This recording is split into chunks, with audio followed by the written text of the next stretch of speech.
₹400 का 10% कि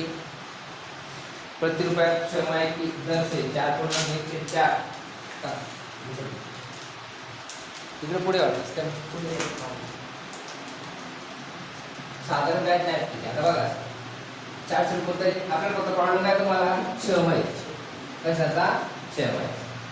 आता 4.1/4 4 16 ने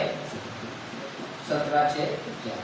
पण क्षमय आहे का सर्किटवर मागे दुसरा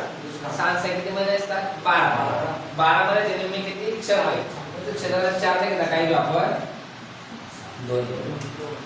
ठीक बरोबर चला काय घेऊ 2 आता मुद्दल किती आहे 400 आज 17 आज छेदाला 2 गुणला किती दर आहे 10 2 शून्य गेले 2 शून्य 1 रुपये 2 पंचे 10 इथे काटा करना काय इथे काटा करना काय वेगवेगळे 4 2 पंचे 10 किती होतं 200% गेले 4 वर्ष काय 2 पंचे 10 17 5 85 गुणला 4 5 चौक 20 17 दुने 34 शून्य इथे साधारण काय 340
2 पैसा प्रति रुपया वार्षिक ब्याज के दर से 180 रुपये का 2.102 वर्ष का साधारण ब्याज द्यायला आता ती मुदत आहे ती कशात आहे पूर्णांक जर 15 आपण अपूर्णांक इथून 4 आणि 5 बरोबर आता 5 च्या निम्मे 40 बेस्ट आता 2 पैसा 180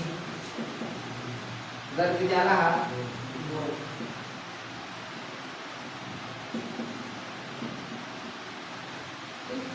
आता पॉइंट शून्य कुठे येणार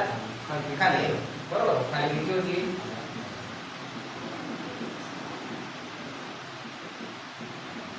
बरोबर जर पॉइंट नंतर 2 राहिले असते तर 2 शून्य वाढले असते पॉइंट नंतर 1 दरमुळे 1 शून्य ठीक आहे शून्य गेला हा शून्य गेला 25 25 बरोबर 25 आता किती भाग करणार 2 रुपये 2 दुनी 4 2 रुपये ना किती 9 रुपये 95 पैसा रुपयाचा रू येतो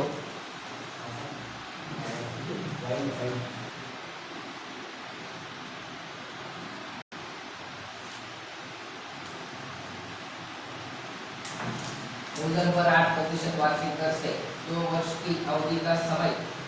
अवधि का साधारण ब्याज 192 है तो मूलधन बताए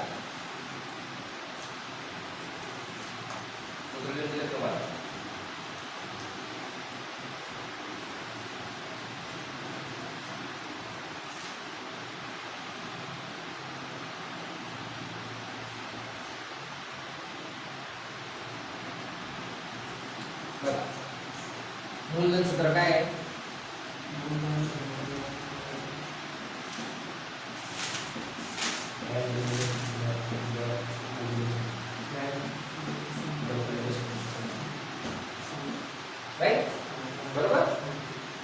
तर व्याज किती भेटले 192 सूत्रातला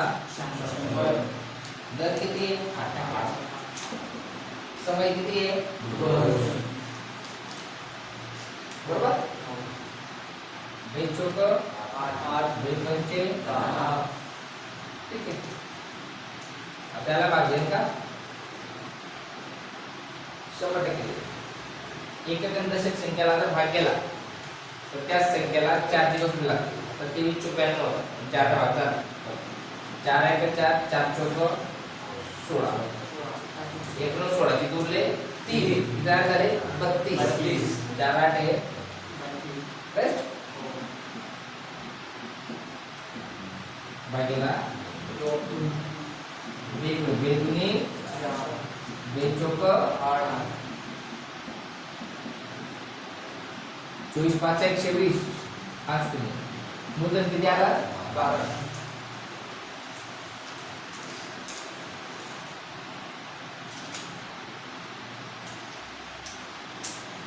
यदि साधारण ब्याज की वार्षिक दर को 8% से बढ़ाकर 12.102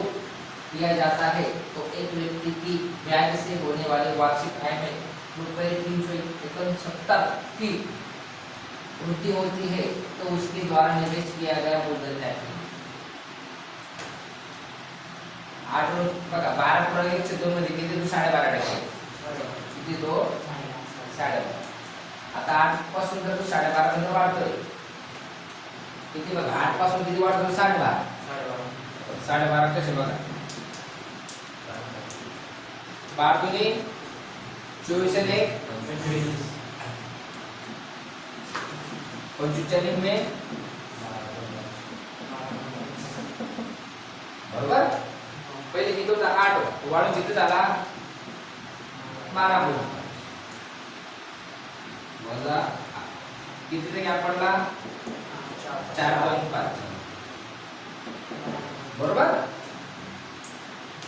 ठीक आता 4.5 चा ज्यावेळेला गॅप पडला त्यावेळेस त्याला जे वृत्ती किती झाली ₹369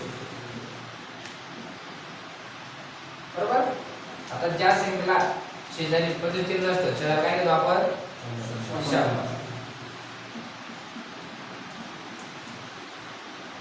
बरोबर 100 पुढे झाला 4.5 खाली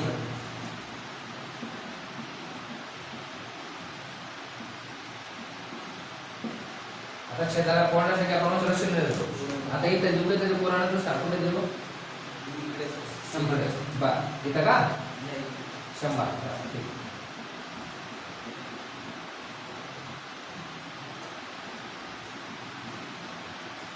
ओके इथं 5 इथे 0 किती मार्क झाला 5 आला 5 ची कसं 5 9 5 दुने 2 0 9 7 15 15 3 18 म्हणजे किती भाग झाला 9 आले 9 आहे 9 936 का 936 ना मग 9 आहे का 200 गुणिले 1 किती गडी दुनी 82 2 0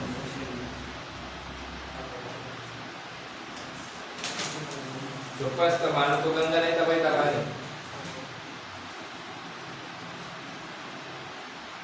बोलताना सूत्र काय आहे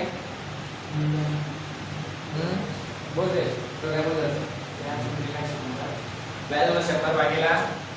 दर तुला मुदत किती आहे 5 दर किती आहे 13 100 तुला 650 भागीला 5 गुणिले 13 का सोडो 100 तुला 650 भागीला 13 गुणिले 5 का सोडा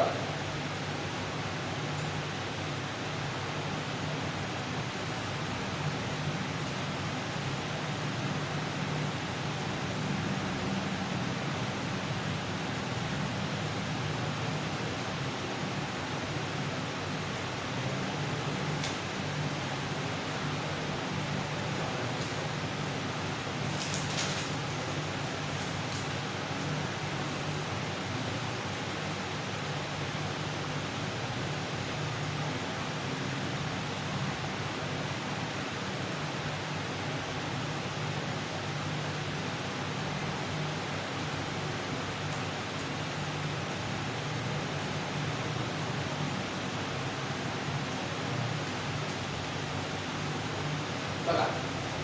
अशा म्हणजे मूलधन काय सूत्र काय 100 गुणिला व्याज भागिले दर गुणिला सूत्रातला 100 व्याज किती म्हणजे 650 दर किती 13 दर किती 5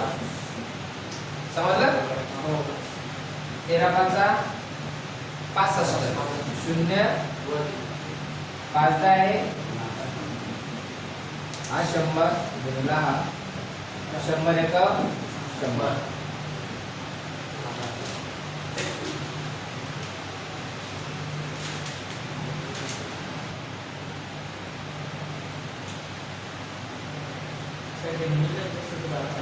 हो मूलधन नाही मिश्रधनचा वापर व्याजात एक मोठं आहे.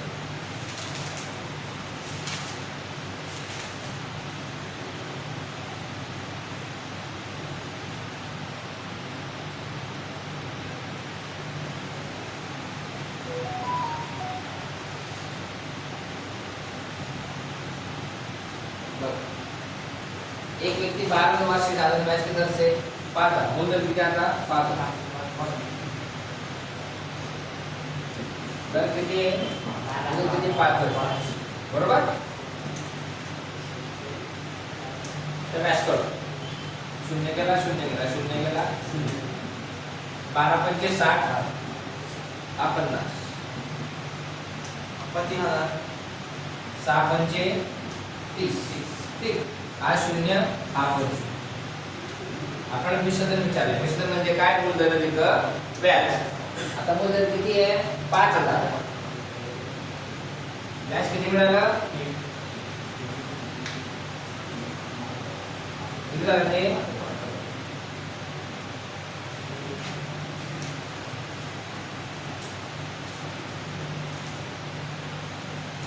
ठीक आहे ना